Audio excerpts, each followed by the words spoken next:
Hello students, आज हम कर रहे हैं चैप्टर 14 आपकी एनसीईआरटी क्लास 6 साइंस का, जो कि है वाटर। वाटर के बारे में हम पहले ही क्लासेस में बहुत कुछ पढ़ चुके हैं, अभी हम इसे डिटेल में पढ़ेंगे। तो सबसे पहले हम लेते हैं समरी में इसका आता है वाटर के सबसे पहले आपके सोर्स क्या हैं। सबसे पहले हम पढ़ते हैं नेचुरल सोर्स क्या होते हैं। वो होता है हमारा रेन एंड स्नो, जो कि हम स्टार्टिंग से पढ़ते आ रहे हैं क्लास 3 से। अब देखते हैं और सोर्सेज क्या है इसके। पोंड है, लेक है, रिवर है, वेल्स हैं, इन सब से हमें वाटर मिलता है। जो अर्थ है आपकी, वो 3/4 जो पार्ट है अर्थ का, वो वाटर है। आपने देखा होगा अर्थ को ब्लू प्लेनेट कहा जाता है। किस लिए ब्लू प्लेनेट कहा जाता है? क्योंकि उस पर ब्लू कलर ज्यादा दिखाई देता है एज कम्पेयर टू ग्रीन के। लैंड जो होता है अर्थ पे, वो 1/4 लैंड है और बाकी आपका 3/4 जो है वो वाटर है। दैट मीन 70% के अबव जो है वो वाटर है आपके अर्थ में, और बाकी 30% जो है वो आपका लैंड है। लेकिन जो वाटर हमारे पास होता है, सारा वाटर के पास जो है वो हमारे यूज करने के लायक नहीं होता है बच्चों। 97% वाटर जो होता है वो ओशियंस में होता है, सीज में होता है। वो कैसा होता है? वो सोल्टी वाटर होता है, हार्श वाटर होता है। वो हम ना तो ड्रिंकिंग के लिए यूज कर सकते हैं, ना अपने डोमेस्टिक यूज के लिए यूज कर सकते हैं, ना हम एग्रीकल्चर में यूज कर सकते हैं। मतलब हम उसका यूज कहीं नहीं कर सकते, क्योंकि वो पानी इतना खारा होता है, वो हर चीज को खराब कर देगा। देन उसके बाद फ्रेश वाटर हमारे पास कितना मिला? 97% वाटर हमारा सोल्टी वाटर होता है, 3% वाटर हमारा फ्रेश वाटर होता है। इस 3% वाटर को हम किस किस चीज में डिस्ट्रीब्यूट करते हैं ये भी देखिए आप। आपको जो है प्लांट्स को भी वाटर चाहिए, आपको अपने पीने के लिए भी वाटर चाहिए, आपको जो हाउस होल्ड एक्टिविटीज हैं वो करने के लिए वाटर चाहिए। वाटर का यूजेस अनलिमिटेड यूजेस है हमारी लाइफ में, और हम खुद जो है वो वाटर के बिना जीवित नहीं रह सकते हैं, जबकि अर्थ के ऊपर full of abundance of water है। मतलब वाटर इतना ज्यादा है। तो वही हम पढ़ने वाले हैं बच्चों यहाँ पे। सेकेंड चीज है आपका वाटर मेंटेन कैसे रह सकता है आपकी अर्थ पे, कैसे आपको मिल सकता है सफिशिएंट क्वांटिटी में। अगर आपकी वाटर साइकिल जो है वो अगर अच्छी तरह से मेंटेन रहे तो ही आपको वाटर जो है अवेलेबल हो सकता है। वाटर साइकिल आपको पता है इवेपोरेट होती है, इवेपोरेशन होता है सबसे पहले प्रोसेस, और जो आपका प्लांट्स में इवेपोरेशन का प्रोसेस है उसे ट्रांसपीरेशन कहते हैं। देन उसके बाद कंडेंसेशन होता है प्रोसेस। कंडेंसेशन मतलब कि पानी भर गया है आपके बादलों में, जो वेपर्स थे वो दोबारा से वाटर में कन्वर्ट हो गए हैं। देन प्रेसिपिटेशन होता है कि आपका वाटर जो फिल्ड आपके क्लाउड थे वो दोबारा से धरती पे आ गए हैं। तो ये चेंज चलती रहती है, इसे वाटर साइकिल कहते हैं। अगर रेन बहुत ज्यादा हैवी होती है तो उससे क्या होता है? फ्लड आ जाता है। अगर फ्लड आ जाता है, पानी ही पानी हो जाता है हर जगह पे, तो सबकी लाइफ डिस्टर्ब हो जाती है। आपने देखा है कि फ्लड आ जाता है, सारे ऑफिसेज, सारे स्कूल्स बंद हो जाते हैं, हम अपने हाउस होल्ड जो है सामान नहीं ला पाते हैं बाहर से, और चीजें हमें उपलब्ध नहीं होती हैं। तो वो सब हमारी कनेक्टिविटी कट हो जाती है। लाइफ जो ह्यूमंस की होती है वो डिस्टर्ब होगी। एनिमल्स की जो लाइफ है, अगर वो पानी के अंदर रहते हैं तो वो क्या है, वो डाई भी हो जाते हैं। इतनी ज्यादा खराब हालत हो जाती है एनिमल्स की। क्रॉप्स जो है वो सारी हमारी तबाह हो जाती है। अगर उसमें एक लिमिट तक पानी वो रेन होती है तो वो उसके लिए बेनिफिशियल होती है, लेकिन अगर जो है बहुत ज्यादा रेन हो जाती है तो वो फसल जो है वही डिस्ट्रॉय हो जाती है, खराब हो जाती है। और अगर मान लीजिए रेन जो है हैवीली ना होके बिल्कुल होए ना, मॉनसून सीजन में रेन ही ना आए, तो क्या होगा? उसमें ऐसा नहीं है कि ऑपोजिट हो जाएगा कि हम सब हैप्पीली रह पाएंगे। तब भी आपकी सेम यही कंडीशन रहेगी। तब भी वो आपकी जो है लिविंग थिंग्स को डिस्टर्ब कर सकती है, चाहे वो आपके प्लांट्स हैं, चाहे एनिमल्स हैं, चाहे आप ह्यूमंस हैं। क्योंकि आप ये देखेंगे कि प्लांट्स जो हैं वो ग्रो ही नहीं कर पाएंगे अगर वाटर नहीं होगा। क्योंकि हमें पता है ग्रोथ ऑफ प्लांट के लिए कितनी सारी चीजें असेंशियल होती हैं, उसमें से एक वाटर जो है वो बहुत ज्यादा असेंशियल चीज है। उसके बिना जो है वो जर्मिनेट ही नहीं कर पाएगा। तो वाटर के बिना प्लांट नहीं जी पाएगा। एनिमल्स को वाटर नहीं मिलेगा तो वो भी डाई हो जाएंगे। ह्यूमंस को वाटर नहीं मिलेगा तो वो भी कुछ काम नहीं कर पाएंगे, और वो भी जो है सिक हो जाएंगे, क्योंकि उनको भी पानी की बहुत ज्यादा जरूरत होती है। तो इसलिए सूखा भी अच्छा नहीं होता और हैवी रेन भी, दोनों चीजें अच्छी नहीं होती। हर चीज मेंटेन होती है, तभी जो है वो सबके लिए बेनिफिशियल होती है। देन उसके बाद है कि अगर पानी की इतनी कमी है और हमारे डे टू डे लाइफ में हम इतना पानी यूज करते हैं, तो हमें किस तरह से हम पानी को बचा सकते हैं? तो उसका सबसे अच्छा एग्जांपल है rain water harvesting. Rain water को इकट्ठा करके हम पानी को बचा सकते हैं। तो इस चैप्टर में हम बच्चों यही पढ़ने वाले हैं। बहुत ही इजी चैप्टर है, तो ये सब हम पढ़ने वाले हैं इस चैप्टर में। Let's start your chapter. Suppose for many reasons your family get only 1 bucket of water every day for a week. Imagine what would happen. देखिए ये कह रहे हैं कि अगर मान लीजिए आपकी फैमिली को सिर्फ 1 बकेट पानी मिलता है डेली का 1 हफ्ते तक, तो क्या आप अपनी सारी हाउस होल्ड एक्टिविटीज, अपनी क्लीनिंग्स, क्या सब चीजें आप कर सकते हैं उसमें? मान लीजिए आपकी फैमिली में 4 पर्सन्स हैं, तो क्या एक बाल्टी से 1/4 अगर बाल्टी सब में डिस्ट्रीब्यूट हो, क्या आप उसमें सब कुछ कर सकते हैं? ब्रशिंग कर सकते हैं, टॉयलेट कर सकते हैं, बाथिंग कर सकते हैं, अपने पौधों में पानी दे सकते हैं, अपने बर्तन साफ कर सकते हैं, अपनी वेजिटेबल्स क्लीन करके बना सकते हैं, आटा गूंथ सकते हैं, पानी पीने का भी आपका यूज हो जाएगा। तो ये सब चीजें इम्पॉसिबल हैं, आप नहीं कर सकते हैं इसे। अपार्ट फ्रॉम ड्रिंकिंग के अलावा there are so many activities for which we use water. ऐसा नहीं है कि सिर्फ हमें पीने के लिए ही वाटर चाहिए, बहुत सारी एक्टिविटीज हैं जो हमारी डिपेंडेंट होती हैं वाटर के ऊपर। Do you have any idea about the quantity of water we use in a single day? क्या तुम्हें आइडिया भी है कि हम सिंगल डे में कितना पानी यूज करते हैं? देखिए इस वीडियो में जो है वो आपको एक्टिविटीज दिखा रखी है कि क्या क्या करी जाती है वाटर से। How much water do we use? अब एक्टिविटी 1 है कि हम कितना वाटर यूज करते हैं। List all the activities for which you use water in a day. आप एक दिन में कितना वाटर यूज करते हैं। सम एक्टिविटीज आर लिस्टेड, कुछ एक्टिविटीज जो है 14.1 टेबल में दी हुई हैं। Make a similar table in your notebook, अपनी नोटबुक में एक टेबल बनाइए। थ्रू आउट द डे आप पूरे दिन में कितना वाटर यूज कर रहे हैं उसे मेजर कीजिए और उन एक्टिविटीज का नाम लिखिए, आप और आपके फैमिली मेंबर। यू में use a mug, glass, bucket. आप कोई भी, आपको देखिए आप ऐसे कैसे अंदाजा लगा पाएंगे मैंने इतना लीटर वाटर यूज किया है या इतनी चीजें यूज की हैं। आप कोई ना कोई एक मेजरमेंट के लिए चीज लेंगे, चाहे वो बकेट ले रहे हैं आप, चाहे एक मग ले रहे हैं, चाहे ग्लास ले रहे हैं। तो इसमें हम एक बकेट लेते हैं और लेट्स सी इसमें हम कैलकुलेट करते हैं कि हमारा कितना क्वांटिटी ऑफ वाटर आता है। एस्टिमेटेड है ये सिर्फ, फॉर अ रफ एस्टिमेशन मैंने यहाँ पे कैलकुलेशन कर रखी है और मैं आपको बताती जाती हूँ इसमें। मान लीजिए ड्रिंकिंग के लिए आपको हाफ बकेट पानी चाहिए, आपको ब्रशिंग के लिए 1/4 बकेट पानी चाहिए। आपको इतना पानी नहीं चाहिए होता, 1/4 is enough for whole family, मतलब 1 पर्सन। बाथिंग के लिए आपको 1 बकेट पानी चाहिए। वॉशिंग यूटेंसिल्स के लिए आपको बर्तन धोने के लिए जो है हाफ बकेट पानी चाहिए। आपको वॉशिंग क्लोथ्स के लिए भी हाफ बकेट पानी चाहिए। आपको टॉयलेट्स के लिए जो है 1 बकेट पानी चाहिए। आपको क्लीनिंग फ्लोर के लिए भी 1 बकेट पानी चाहिए। और आपने एनी अदर एक्टिविटीज में जैसे आप सब्जी वगैरह धोते हैं, अपने प्लांट्स को पानी देते हैं, तो ये सब चीजों के लिए भी आपको मान लीजिए आप हाफ बकेट पानी ले सकते हैं। तो इन सब एक्टिविटीज में तो इनको टोटल मिला के लमसम हमारा जो बन रहा है वो हमारा बन रहा है 7 बकेट पानी। तो 7 बकेट पानी को अब इन्होंने आगे कहा है कि अपनी जितनी भी फैमिली मेंबर है आप उससे मल्टीप्लाई कर दीजिए। तो मैंने 4 से मल्टीप्लाई कर दिया, वो 28 आ गया है। You may have a rough idea as how much water your family use in a day. आपको पता लग गया अब आपकी फैमिली कितना यूज करती है। 28 बकेट मान लीजिए फैमिली आपका यूज करती है। Can you estimate the amount of water use by you for personal cleaning in a day? Personal cleaning के लिए आप कितना यूज करते हैं इसमें? तो क्लीनिंग में आपकी ब्रशिंग आ जाएगी, आपकी टॉयलेट आ जाएगी, आपकी बाथिंग आ जाएगी। ये सब चीजें जो हैं आपकी क्लीनलीनेस के लिए यूज होती है। तो इसमें मान लीजिए आप 1.5 बकेट यूज करते हैं या 2 बकेट्स आप यूज करते हैं। Now calculate the amount of water needed bye a family in a year. Year के लिए आप उसको 365 से मल्टीप्लाई कर देंगे तो हमारा आ गया है 10,000 के ऑलमोस्ट अराउंड आ गया है हमारा in a year. Then now divide the amount by number of members by your family. अब इसको डिवाइड कर दीजिए अपने नंबर ऑफ फैमिली मेंबर्स के हिसाब से कि कितने फैमिली मेंबर आपकी फैमिली में हैं। तो मान लीजिए हमारा 10,000 के अराउंड आया था फुल ईयर का, तो हमने उसे 4 से डिवाइड कर दिया तो 2500 आ गया। अब 2500 को आपको मल्टीप्लाई करना है आपके टाउन में कितने लोग हैं। मान लीजिए आपके टाउन में 1000 लोग रहते हैं, तो आप 2500 से जब उसे मल्टीप्लाई करेंगे तो आपका बन जाएगा 25 लाख के अराउंड आपकी बकेट्स बन जाएंगी। तो आपको ये अंदाजा मिल जाएगा कि ईयर में आपके विलेज या टाउन में कितना पानी यूज होता है।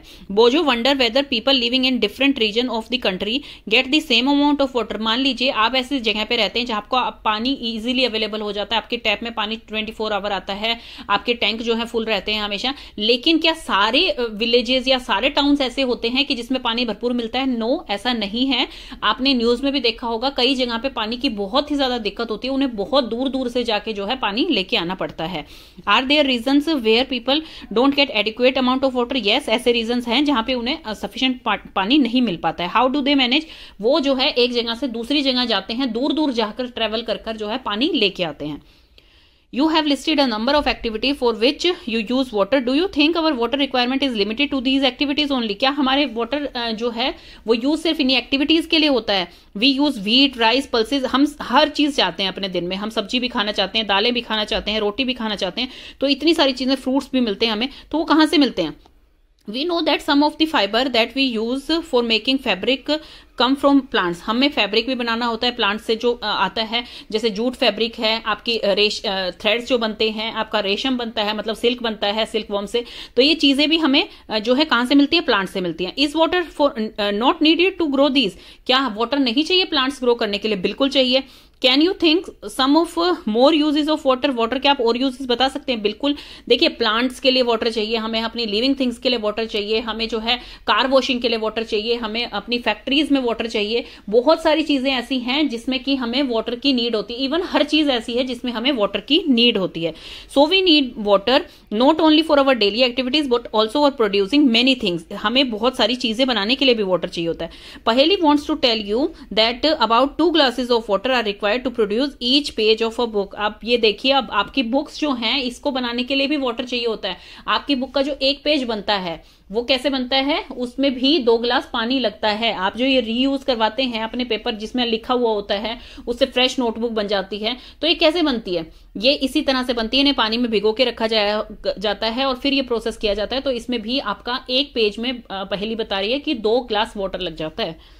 नेक्स्ट है आपकी where do we get water from? हमें पानी मिलता कहाँ से है? देखिए इसमें सबकी जो है अलग अलग जगह से पानी लेते हैं। कुछ लोग जो है रिवर से लेते हैं, स्प्रिंग से लेते हैं, पॉन्ड से लेते हैं, कई जो है वेल से लेते हैं, हैंडपंप से लेते हैं। कुछ लोगों के घर टैप है, उन्हें कहीं जाने की जरूरत नहीं पड़ता, टैप में ही 24 आवर वाटर आता है।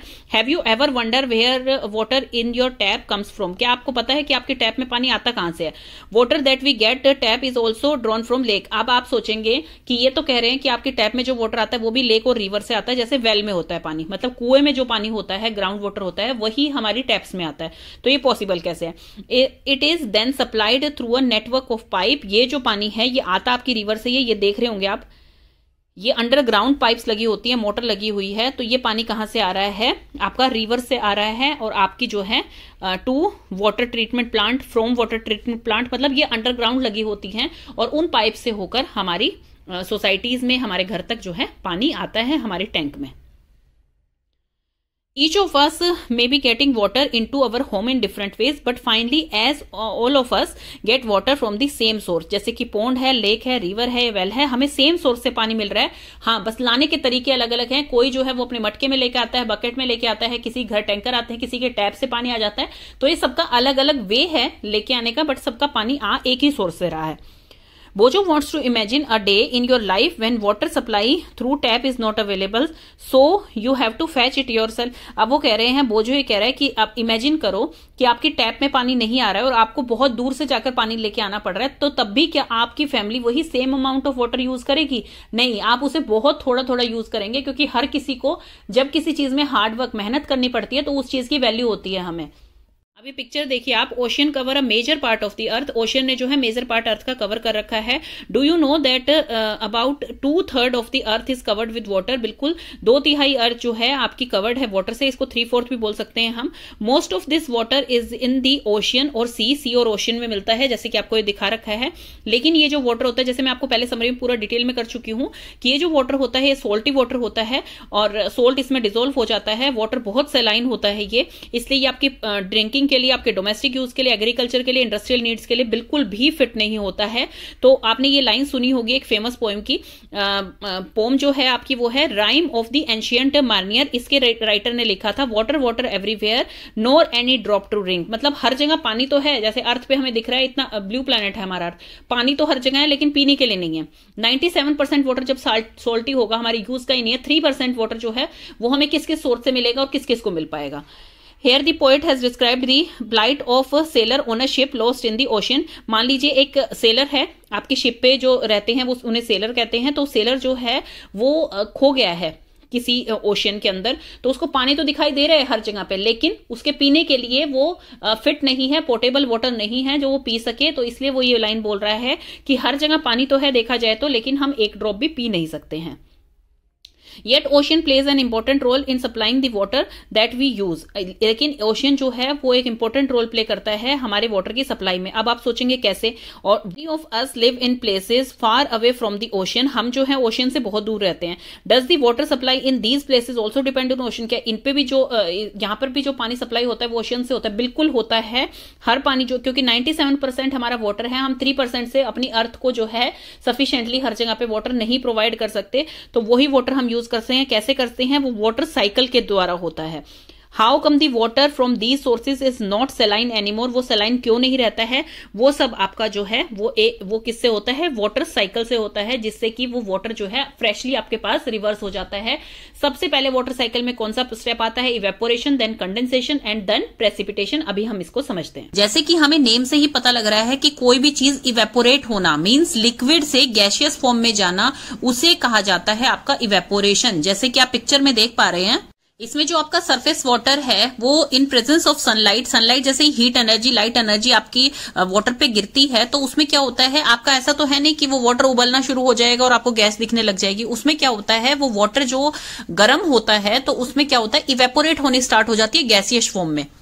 जैसे इसका बहुत अच्छा एग्जांपल है, आप गीले कपड़े जो है वो सुखा देते हैं बाहर धूप में, तो सनलाइट की प्रेजेंस में क्या होता है, वो गीले कपड़ों में से वाटर कहाँ चला जाता है, वो एकदम गायब तो हो नहीं जाता। वो क्या होता है, वो वाटर इवेपोरेट हो जाता है गैसियस फॉर्म में एनवायरमेंट के अंदर। उस प्रोसेस को कहा जाता है इवेपोरेशन। जैसे कभी भी बच्चों आपने देखा होगा, दूध उबल रहा है या कोई भी चीज आप गर्म कर रहे हैं, केटल में जैसे चाय बन रही है, इसमें जो आपकी पिक्चर है इसमें से एक भाप निकल रही है, जो बहुत ही हॉट चीज अगर आपको कोई सर्व की जाती है, सूप है या कोई भी हॉट चीज सर्व की जाती है, उसमें आप देखते हैं कि ऊपर धुआं उठ रहा होता है। तो वो धुआं क्या है, वो इवेपोरेट हो रही है। वो जो लिक्विड फॉर्म है वो इवेपोरेट हो रहा है गैसियस फॉर्म में, उसे इवेपोरेशन कहते हैं। एंड सेकेंड प्रोसेस होता है आपका कंडेंसेशन। कंडेंसेशन क्या है वो भी आपको इसी पिक्चर से मैं समझाती हूँ। जो फर्स्ट आपका केटल गर्म हो रहा है और जो भाप निकल रही है, वो प्रोसेस आपका कहलाता है इवेपोरेशन। लेकिन वही गैसियस फॉर्म, वही वेपर्स जब दोबारा से लिक्विड बन जाते हैं तो उसे कहते हैं कंडेंसेशन, कि वो कंडेंस हो गया, दोबारा से उसी फॉर्म में आ गया। जैसे कि इसका बहुत अच्छा एग्जाम्पल है, आप घर में उबलता हुआ दूध देखते हैं या पानी, बॉइलिंग वाटर मान लीजिए, उबलता हुआ दूध तो निकल जाएगा।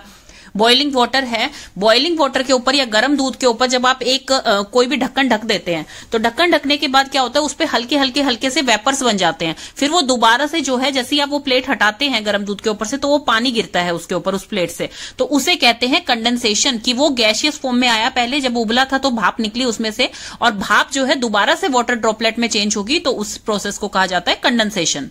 थर्ड आपका आता है प्रेसिपिटेशन। प्रेसिपिटेशन क्या होता है, जब लिक्विड जो होता है वो एटमॉस्फेयर में, जो लिक्विड आया है आपका कंडेंसेशन के थ्रू, और वो दोबारा से पृथ्वी पे जा रहा है, दोबारा से हम अर्थ पे भेज रहे हैं, उसे फॉल बैक हो रहा है। वो क्लाउड्स में रेन की फॉर्म से हो सकता है, स्नो की फॉर्म से हो सकता है, जो ओले पड़ते हैं वो फॉर्म हो सकती है, कोई भी फॉर्म हो सकती है। मतलब जो लिक्विड एटमॉस्फेयर में था वो दोबारा से पृथ्वी पर भेजना, उस प्रोसेस को कहा जाता है प्रेसिपिटेशन। अब मैं आपको बताती हूं कि प्लांट्स क्या हेल्प करते हैं वाटर साइकिल को मेंटेन करने में। देखिए, आपने एक प्रोसेस का नाम सुना है ट्रांसपीरेशन, ये मैंने आपको पिछले चैप्टर में करवाया था, जो आपका प्लांट्स वाला चैप्टर था।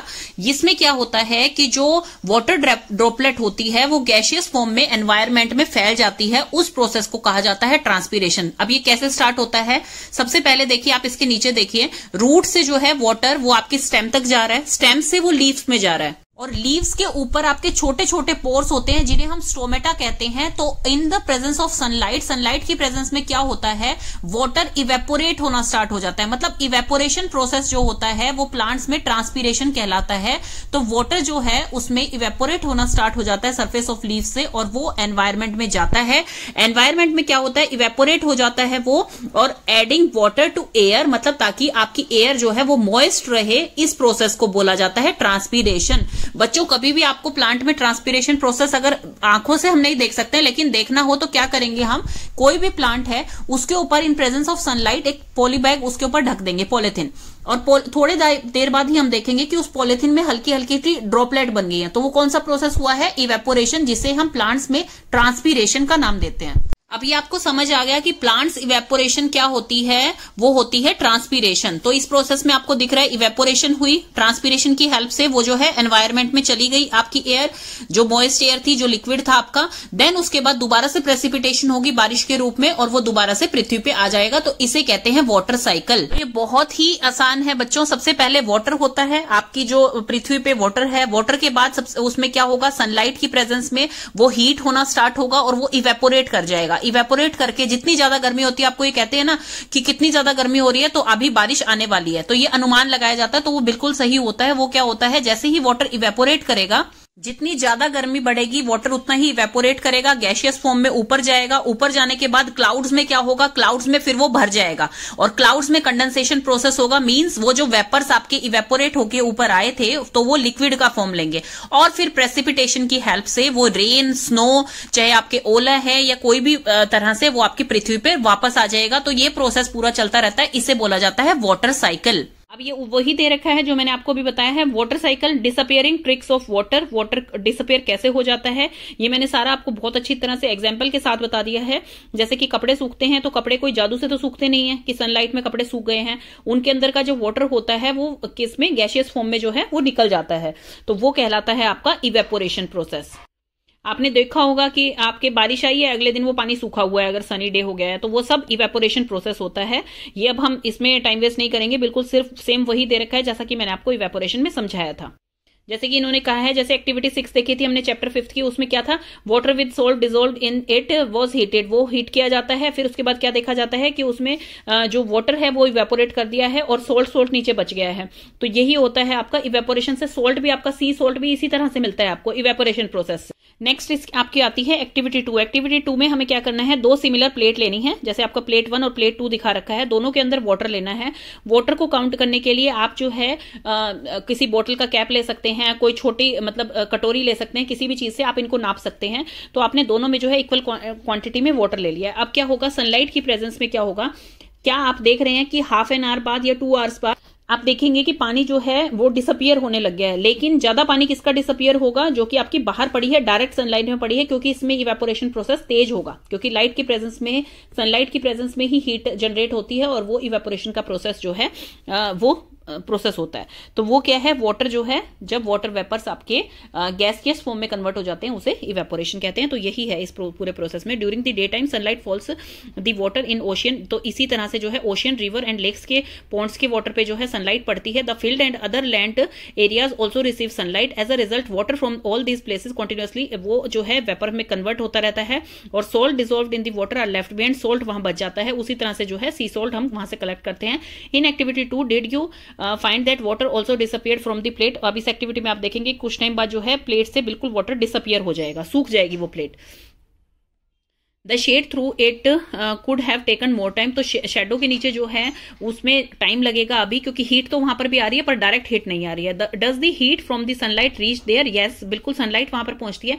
अब देखिए, मान लीजिए गर्मी के दिन है, हमें हमारे घर के अंदर सनलाइट तो नहीं पहुंच रही है, लेकिन फिर भी हमें इतनी गर्मी क्यों लगती है, क्योंकि एयर उसे सराउंड कर देती है, एयर उसे फैला देती है हमारे आसपास में। Warm air provide heat for evaporation of water in the shade. हमें देखिए कमरे के अंदर भी हमें एसी की जरूरत पड़ती है, फैन की जरूरत पड़ती है, जबकि सनलाइट हमें डायरेक्ट नहीं आ रही होती वहां पे। क्यों, क्योंकि एयर जो है, जो एटमॉस्फेयर की एयर होती है, एयर अराउंड द चैप्टर में हमने पढ़ा था ना, एयर हर जगह है।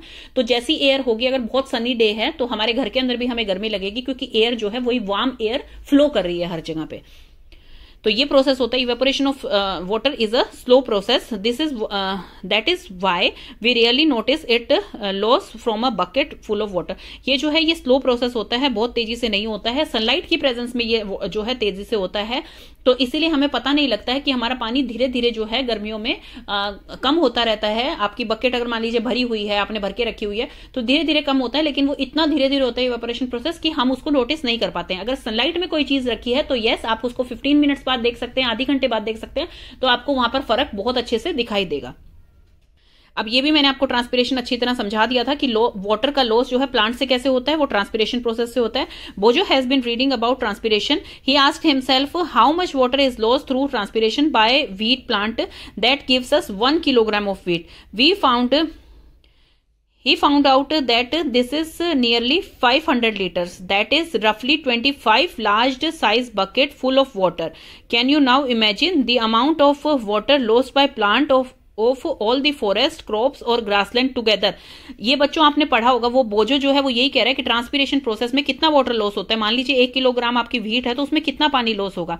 उसने पाया कि नियरली 500 लीटर इतना पानी जो है वो लॉस हो जाता है, मतलब 25 आपकी बड़ी वाली बाल्टी भर के इतना पानी जो है ट्रांसपिरेशन प्रोसेस में लॉस कर देते हैं। किस लिए, ताकि ये वाटर साइकिल चलती रहे। तो आपने ये पढ़ा होगा बच्चों, deforestation leads to low rainfall, मतलब वो रेनफॉल को कम क्यों कर देती है डिफोरेस्टेशन? बिकॉज अगर ट्रांसपिरेशन प्रोसेस ही नहीं होगा, डिफोरेस्टेशन मतलब पेड़ों को जब काट दिया जाएगा, ट्रांसपिरेशन प्रोसेस ही नहीं होगा, तो वो रेनफॉल को लीड कैसे करेगी जब वाटर साइकिल को मेंटेन ही नहीं कर पाएंगे हम। तो यही उसका रीजन होता है। Retain some of its in the different part. Remaining part of the water is released by the plant into air as water vapor through the process of transpiration. तो ये भी हम सारा पढ़ चुके हैं कि ट्रांसपिरेशन से भी वो लॉस होता है और जनरली जो है इवेपोरेशन प्रोसेस से भी होता है। How are cloud formed? अब क्लाउड कैसे फॉर्म होते हैं? इस एक्टिविटी 3 में वही कंडेंसेशन के बारे में आपको बताया गया है कि जो गैशियस फॉर्म थी, जो इवेपोरेशन से वाटर जो है गैशियस फॉर्म में कन्वर्ट हुआ था, वो गैशियस फॉर्म से दोबारा से पानी बन जाता है, वाटर वेपर बन जाता है और वो क्लाउड में भर जाता है आपके। तो इसमें यही बता रखा है कि मान लीजिए आप एक हाफ ग्लास वाटर जो है ले लीजिए और उसमें आइस के क्यूब्स डाल दीजिए। थोड़ी देर बाद आप क्या देखेंगे, उसके ग्लास के बाहर जो है छोटे छोटे छोटे छोटे वेपर्स बन गए हैं, एक नमी सी आ गई है उस ग्लास के बाहर। आप जब उसे होल्ड करके देखेंगे तो आउटर सरफेस पे वो किस लिए हुआ है, किस लिए आई है वो? क्योंकि हमने जब वो आइस उसके अंदर डाली, पानी के अंदर जब वो आइस डाली है, तो उसने क्या किया है, उसकी एयर जो है, एटमॉस्फेयर की एयर जो है उसको कोल्ड कर दिया है, जिसकी वजह से उसके ऊपर वो भाप टाइप आ गई है। बिल्कुल ये है। तो जो ओस आई है बाहर की तरफ, आपकी ग्लास के बाहर जो ओस आ गई है वो किस लिए आई है? क्योंकि इसके अंदर हमने ये डाल दिया था और एयर अराउंड अस, अभी हमने ये पढ़ा है, सनलाइट की प्रेजेंस में तो वाटर जो है वो वेपर में चेंज हो जाता है और जैसे ही एयर आपकी ठंडी चलने लगती है, कोल्ड एयर चलने लगती है, तो आप देखते हैं कि बाहर जो है वो वाटर ड्रॉपलेट्स बन गए, मतलब जो आपकी गैशियस फॉर्म थी वो दोबारा से वाटर ड्रॉपलेट्स बन गई है। Drop of water appear and outer surface of the glass containing water with ice. तो ये आपको अब समझ आ गया। इस प्रोसेस को हम कंडेंसेशन बोलते हैं। पहली had notice due on leaves of grass on winter mornings. Did you notice something similar on leaves or metal surface like iron grills and gates on a cold morning? Is this due to condensation? Do you see that happening on the hot summer morning? नहीं, गर्मियों में क्या होता है, कभी हमें ओस की बूंदें नहीं दिखाई देती हैं, लेकिन सर्दियों में क्या होता है, हमें ओस की बूंदें दिखाई देती हैं। ओस किस लिए दिखाई देती है वो? क्योंकि जितनी एयर हमारे पास कूल एयर होगी, ठंडी एयर होगी, वो हमें दिन के टाइम में सनलाइट की प्रेजेंस में वो ओस नहीं दिखाई देगी, क्योंकि वो इवेपोरेट हो जाएगी और जैसे ही ठंड होती है तो वो कंडेंस हो जाती है, मतलब वो वाटर में कन्वर्ट हो जाती है, वो गैस जो होती है। तो the process of condensation plays an important role in bringing water back to the surface of earth. Water जो है वही पानी जो नीचे से ऊपर गया था इवेपोरेट होके, वही पानी जो है कंडेंसेशन की फॉर्म में नीचे आएगा। तो ये क्लाउड्स पूरे भर गए हैं आप पानी के, देन उसके बाद आपका कौन सा प्रोसेस होगा? प्रेसिपिटेशन, फिर वो पानी नीचे गिरने लग जाएगा। बोजो has noticed fog near the ground in winter morning. He wonder if this is also condensation of water vapour near the ground. What do you think? आपको कैसा लगता है? आपने देखी होगी कि ग्राउंड पे भी आपको ओस की बूंदें जो दिखाई देती हैं वो यही प्रोसेस होता है आपका।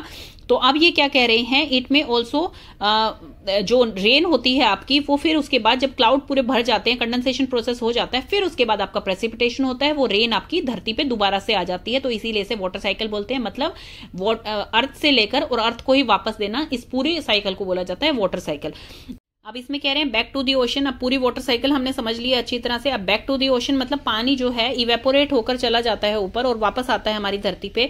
तो आपने देखा होगा what happens to the water that rain and snow bring to the different region of the earth. Almost all land surfaces are the above the level of the ocean. Most of the water that falls on the land as rain and snow sooner or later go back to the ocean. क्या होता है कि हमारा land का जो area है वो ocean से थोड़ा अबव लेवल पे है, मतलब थोड़ी ऊंची लेवल पे है। अगर नीचा होता उससे तो ऑफकोर्स हम डूब ही जाते, क्योंकि इतना पानी है हमारे धरती पे। तो हमारा अबव लेवल पे है, जैसे ही वाटर वहां गिरता है तो वो क्या होता है, वो धीरे धीरे फ्लो करके ओशन के अंदर चला जाता है। और मान लीजिए स्नो जो है माउंटेन्स के ऊपर वो भी मेल्ट होके जो है वाटर बनाती है, तो वाटर जो है वो किस में जाता है, वो रिवर्स वगैरह में चला जाता है। Most of the river water जो है वो लॉन्ग डिस्टेंस तय करके लैंड्स पे और अल्टीमेटली वो सी या ओशन में ही जाता है। वाटर जो है रिवर का फ्लो होके वो क्या करता है, लेक्स में जाता है, या जैसे कि आपको पिक्चर में दिखा रखा है ऐसे आपका वाटर जो है लेक्स में गया, रिवर्स का लेक्स में गया, फिर लेक से वो होते हुए दोबारा से ओशन या सी में चला गया। तो ये स्ट्रीम होती है आपके वाटर की, तो वो भी बिल्कुल उसी तरह से चलता है जैसे कि आपकी पूरी वाटर साइकिल चलती है, उसी तरह से आपका वाटर धीरे धीरे करके वो ओशन में पहुंच ही जाता है। Rain water also fill up the lakes and ponds, ponds और लेक भी बना देती है वो। A part of rain water gets absorbed by the. अब जो रेन वाटर गिरता है हमारा, मान लो फसलों में गिर रहा है, तो क्या है, ग्राउंड उसे सोख लेगा, वो सोइल उसे सोख लेगी और वो क्या करेगी, वो जो है धीरे धीरे करके वो डिसअपियर हो जाएगा, क्योंकि वो सोइल के अंदर एब्जॉर्ब हो जाएगा। तो वाटर जो है फिर वो ट्रांसपिरेशन की प्रोसेस से दोबारा से इवेपोरेट होगा, दोबारा से जो है ऊपर क्लाउड्स में जाएगा, फिर दोबारा वही साइकिल चलती रहेगी। तो इसमें ये बताया गया है this rest seeps into the ground, most of the water becomes available to us as ground water. जो हमें ज्यादातर अवेलेबल होता है हमारी डोमेस्टिक यूजेस के लिए, इंडस्ट्रियल यूजेस के लिए और क्रॉप्स के लिए, वो ग्राउंड वाटर से हम लेते हैं वाटर। तो ओपन वेल है, जैसे कुएं जो होते हैं और हैंडपंप्स होते हैं, ये सारे के सारे जो होते हैं ग्राउंड वाटर ही इनका सोर्स है, जो कि हम पानी वहां से निकालते हैं। इसमें देखो लिखा हुआ है ground water which is drawn by a handpump, handpump से निकाला जाता है। ट्यूबवेल लगाए जाते हैं जो एग्रीकल्चर में आपके यूज होते हैं। द मोस्ट हैंडपंप्स और tubewell that are used in the area, the deeper we need to dig to find the ground water. बहुत गहरा हमें खोदना पड़ेगा, जैसे कुएं होते हैं बहुत गहरे गहरे खुदे हुए होते हैं कि इतना नीचे तक वो वाटर जो है वो एब्जॉर्ब हो जाता है। The loss in the level of ground water due to over use, वो बहुत ही ज्यादा चिंताजनक विषय है अगर जो है पानी ग्राउंड लेवल का बहुत कम हो गया है। पहेली कह रही है इसमें, Paheli wants to share a concern with you, वो एक कंसर्न बता रही है आपको। In those areas where the land has little or no vegetation, अब वो कह रही है कि जहां पे मान लीजिए कोई फसल नहीं उगाई जाती है, उसमें सिर्फ सोयल ही सोयल है, तो क्या होगा, तो वो रेन आपकी गिरेगी, उसमें पानी एब्जॉर्ब ही नहीं होगा, उसमें क्या है वो सोयल को भी बहा के अपने साथ ओशियन में या सी में ले जाएगी। तो ये कहलाती है सोयल इरोजन। सोयल इरोजन को बचाने का मेन काम क्या होता है, आप प्लांट करिए, मोर ज्यादा से ज्यादा ट्रीज लगाइए ताकि वो सोयल जो है एब्जॉर्ब कर पाए आपके वाटर को, और फिर वो वाटर हमें भी उपलब्ध हो पाए अलग अलग सोर्सेज से। तो इससे ही कहा जाता है प्लांट से हमें क्या क्या बेनिफिट होते हैं। देखो ये अलग अलग टाइप से क्वेश्चन पूछे जाते हैं, वो क्वेश्चन है सेम, उनका मतलब सेम ही है। जैसे कि डिफोरेस्टेशन क्यों बारिश कम करती है, क्योंकि जब पानी हम फसल काट देंगे तो उसमें क्या होगा, जब ट्रांसपीरेशन प्रोसेस ही नहीं होगा और इवेपोरेशन नहीं होगा तो आपकी वाटर साइकिल जो है वो कंप्लीट ही नहीं होगी, इसलिए आपका रेनफॉल नहीं होगा। और दूसरा चीज है कि सोयल इरोजन से कैसे बचाते हैं हमें प्लांटिंग अ ट्री, क्योंकि जब हम ट्री को प्लांट करेंगे तो वो एब्जॉर्ब करेगा, उसकी सीड एब्जॉर्ब करेगी वाटर को, तो ग्राउंड लेवल उतना ही एब्जॉर्ब करेगा जितनी ज्यादा वहां फसल लगी हुई होंगी, और नहीं तो रेन उसे वॉश आउट करके उसे जो है सोयल को इरोज कर देगी, मतलब खत्म कर देगी, उसका बिखराव कर देगी। अब ये कह रहे हैं कि जहां पर देखिए ये है आपकी फसल वगैरह उगती है, जहां मिट्टी है, अब क्या हो रहा है धीरे धीरे मिट्टी को खत्म होके ये कंक्रीट की सड़क बन रही है आपकी, या घर बन रहे हैं, कुछ भी कर रहे हैं, वो क्या होता है वहां पर जो है रेन वाटर जो है एब्जॉर्ब नहीं हो पाता, इसीलिए रेन वाटर जो है वहां पर स्वीप नहीं हो पाता ग्राउंड तक, तो इसलिए ग्राउंड वाटर की अवेलेबिलिटी वो और घट रही है हमारी। We know that the water brought back to the surface of the earth by rain, hail, snow goes back to the ocean, दोबारा ओशन में चला जाता है। Thus water from the ocean and surface of the earth goes into air as vapor, return as air। वही water cycle बता रहे हैं कि वही ओशन का पानी जो है वेपर की फॉर्म में ऊपर जाता है, वाटर की फॉर्म में नीचे आता है दोबारा से, ये सर्कुलेशन पूरी चलती रहती है, इसे वाटर साइकिल कहा जाता है। This circulation of water between ocean and land is the continuous process, ये कॉन्टिन्यूअस प्रोसेस है। This maintain the supply of water on land, इसी की वजह से हमें जो है वाटर की सप्लाई मिलती है हमारे लैंड पे।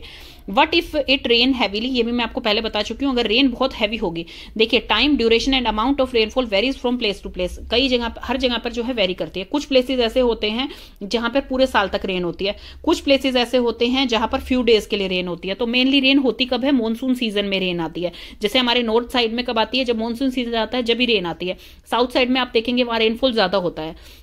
Rain bring relief specially after hot summer days, जब बहुत ज्यादा गर्मी होती है उसके बाद रेन आती है तो हमें अच्छा फील होता है। The sowing of crops depend on the arrival of monsoon, जो हम बीज बोते हैं या फिर हमें फसल लगानी होती है तो वो किस पे डिपेंड करता है कि आपका मानसून किस टाइम से अराइव होगा, उसके हिसाब से जो है फार्मर अपनी फसल लगाते हैं। However excess of rainfall may lead to many problem, excess of rainfall जो है उससे काफी प्रॉब्लम हमें हो सकती है। ये आप देख रहे हैं, ये तो पूरा प्रोसेस है आपका वाटर साइकिल का। अब ये आप एक्सेस ऑफ रेनफॉल देख रहे हैं, जैसे ये देखिए ये सारे मतलब डूबे हुए हैं, तो इसका मतलब ये फ्लड आ गई है यहाँ पर, ये देखिए पानी में कैसे चल रहे हैं ये। तो हैवी रेन जो होगी उससे क्या होगा, rise in the level of water, water का लेवल बढ़ जाएगा रिवर में, लेक में, पॉन्ड्स में, और धीरे धीरे वो जो है वो बाहर आने लग जाएगा और फ्लड का रूप ले लेगा। क्रॉप जो होगी वो खराब हो जाएगी, फॉरेस्ट विलेजेस सब सिटीज जो है उसके अंदर डूब जाएंगी।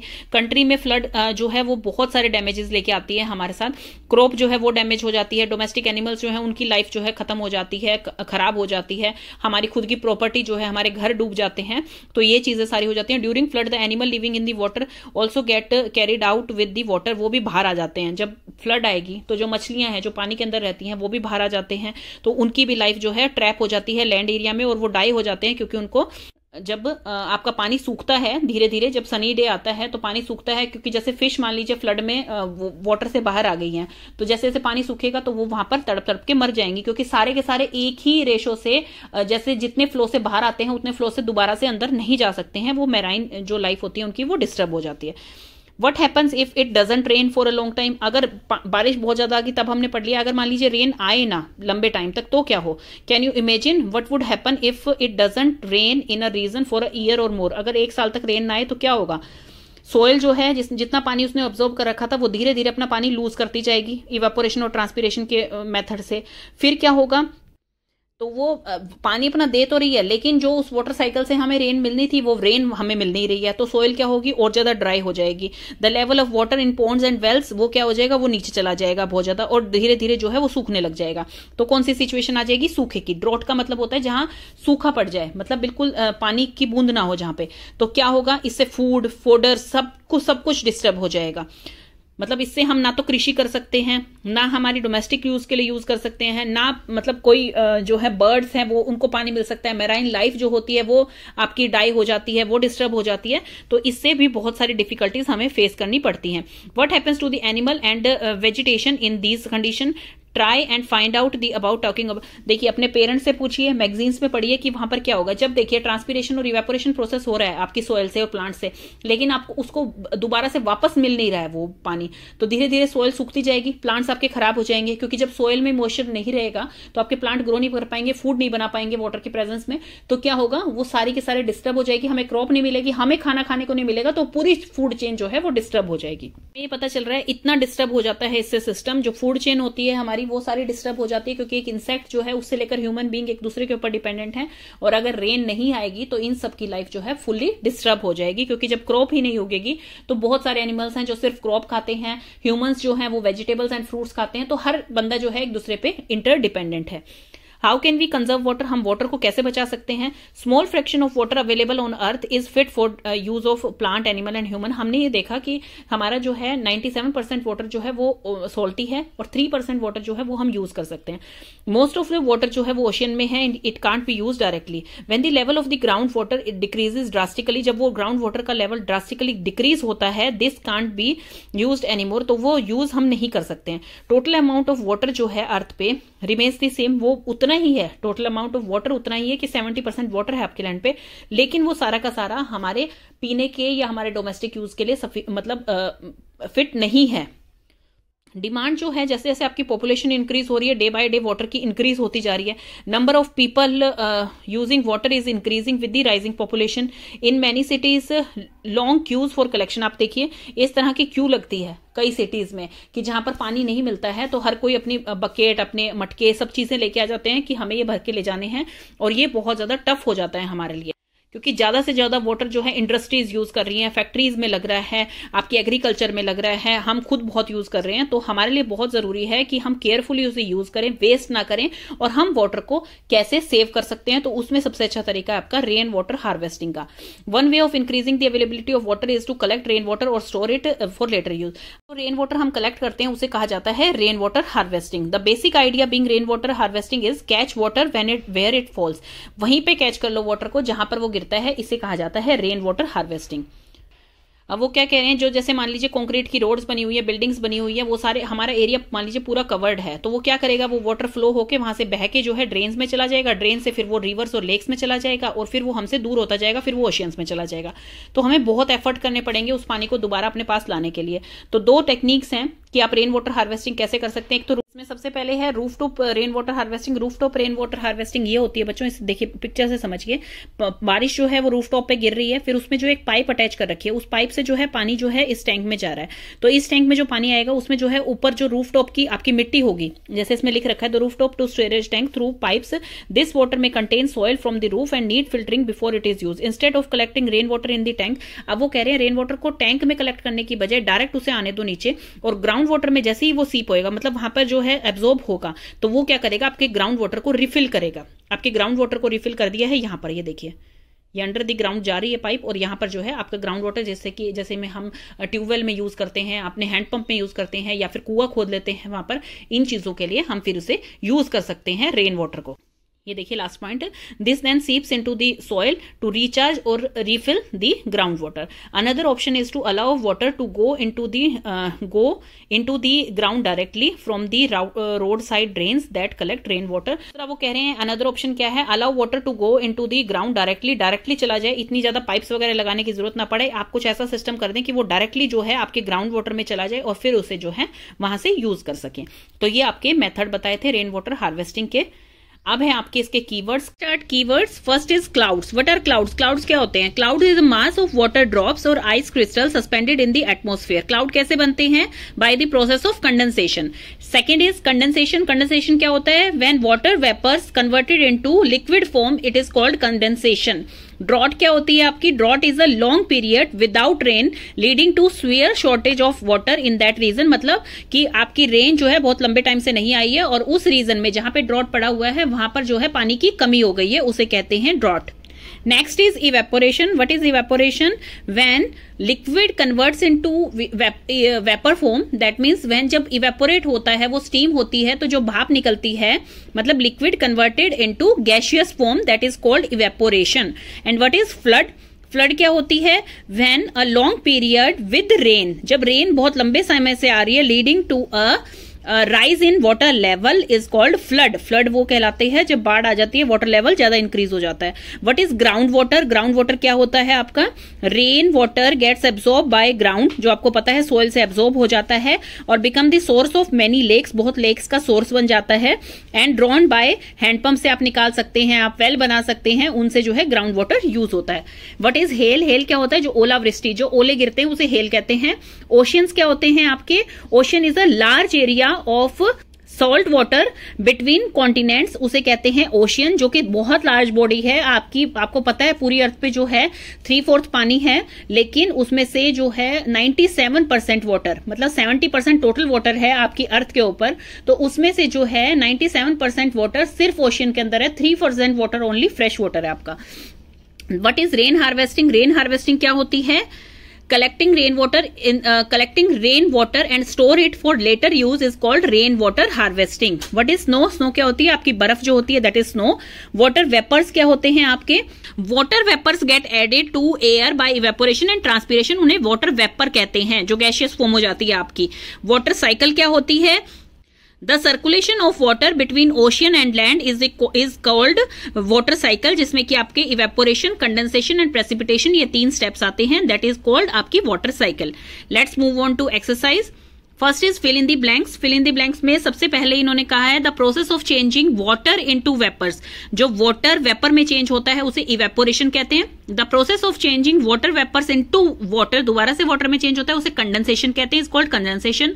No rainfall for a year or more में लीड टू, मतलब 1 साल से या उससे ज्यादा साल से बारिश ना आई हो तो उस रीजन में क्या होएगा? ड्रॉट हो जाएगा, मतलब सूखा पड़ जाएगा। देन है एक्सेसिव रेन में कॉज, एक्सेसिव रेन होने से क्या हो जाता है? फ्लड आती है। अब इन्होंने कहा है इसमें आपको बताना है state for each of the following whether it is due to evaporation and condensation. ये कंडेंसेशन है या इवेपोरेशन है? Water drops appear on an outer surface of a glass containing cold water, ये मैंने आपको उसी में एग्जांपल दिया था, ये कंडेंसेशन है। जब आप एक ग्लास के अंदर पानी लेंगे, हाफ फिल्ड पानी लेंगे उसके अंदर, और उसके अंदर जब बर्फ डालेंगे तो उसके आसपास की जो एयर होगी वो क्या होगी? ठंडी हो जाएगी, तो उसके कारण से वहां पर जो है वेपर्स आ जाएंगे हल्के हल्के, तो उस प्रोसेस को कंडेंसेशन कहते हैं। Steam rising from wet clothes, जब गीले कपड़े होते हैं और उसके ऊपर प्रेस मारते हैं हम, तो उसके ऊपर से स्टीम आती है, छरन छरन की आवाज आती है और स्टीम आती है, तो उसको क्या कहते हैं? इवेपोरेशन। क्योंकि वहां पर जो है आपका जो वेट क्लॉथ है वो सूख रहा होता है, तो वहां पे क्या होता है? वाटर वेपर्स जो है, मतलब वाटर जो है आपका लिक्विड जो है वो आपका गैसियस फॉर्म में कन्वर्ट हो रहा है, तो ये इवेपोरेशन है। Fog appearing on a cold winter morning, ये आपका कंडेंसेशन है, क्योंकि जब जहां कहीं भी ओस दिखेगी आपको, that is condensation process. Black board ड्राइज up after wiping up, आपने देखा होगा ब्लैक बोर्ड को अगर गीले कपड़े से हम साफ करते हैं तो वो थोड़ी देर में सूख जाता है, वो क्या प्रोसेस है? Evaporation. Next is steam rising from a hot girdle when water is sprinkled on it, जब वाटर डाला जाता है उसके ऊपर तो स्टीम बनती है, तो उसे कहते हैं इवेपोरेशन। जहां पर भी स्टीम बनेगी तो वो इवेपोरेशन है, और फॉग मतलब ओस की बात होगी तो वहां पे वो कंडेंसेशन है। Which of the following statements are true, इनमें से कौन सी ट्रू है? Water vapour is present in air only during the monsoon, क्या सिर्फ मॉनसून के टाइम ही वाटर वेपर प्रेजेंट होते हैं एयर में? No, false. Water evaporate into air from ocean, river, lake, but not from the soil. Water जो evaporate होता है एयर में वो सिर्फ क्या इन्हीं वाटर बॉडीज से होता है, सॉइल से नहीं होता है, तो ये भी फॉल्स है आपका। The process of water changing into its vapour, vapour में चेंज होने को इवेपोरेशन कहते हैं, बिल्कुल ट्रू है ये। जब आपका लिक्विड फॉर्म जो है गैसियस फॉर्म में कन्वर्ट होता है उसे इवेपोरेशन कहते हैं। The evaporation of water takes place only in sunlight, क्या सिर्फ सनलाइट की प्रेजेंस में ही इवेपोरेशन हो सकती है, फॉल्स है ये। Water vapor condenses to form tiny droplets of water in the upper layer of air where it is cooler.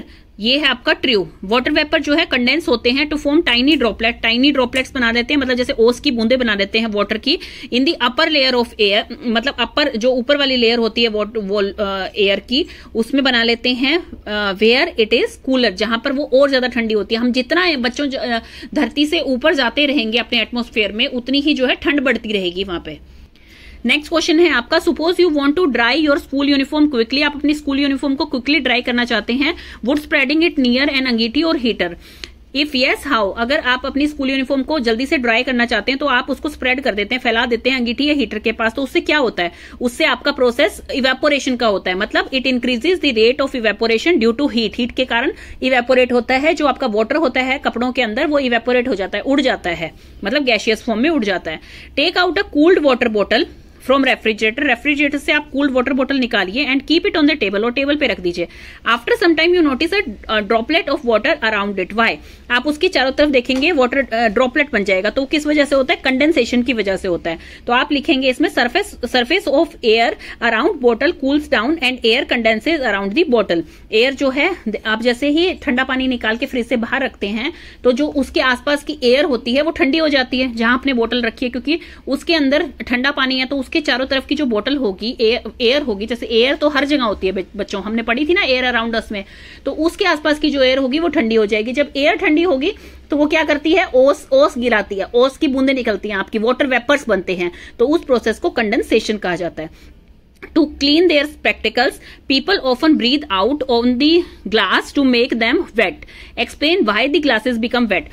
अब आपने देखा होगा लोग अपने चश्मे पे उसे साफ कैसे करते हैं, उस पे जो है अपने माउथ से जो है एयर ब्रीद आउट करते हैं और फिर उसके बाद जो है उसको साफ कर लेते हैं, क्योंकि वो वेट हो जाता है। वो किस वजह से होता है, जब भी हम ब्रीद आउट करते हैं तो वो क्या होती है, उसके अंदर वाटर वेपर्स होते हैं, हमारी जो एयर होती है वो थोड़ी वेट होती है, वाटर वेपर्स होते हैं उसमें, विच कंडेंसेस ऑन दी सरफेस, वो सरफेस पे जाके क्या होते हैं, हमारे अंदर से जब हम एयर छोड़ते हैं तो वो थोड़ी वेट होती है, ठंडी होती है, तो वो क्या करती है, जैसे उसके सरफेस पे गिरती है तो वो थोड़े थोड़े से ड्रॉप्स बना देती है वहां पर, इसीलिए वो इजीली क्लीन हो जाता है, इसीलिए वो वेट हो जाता है।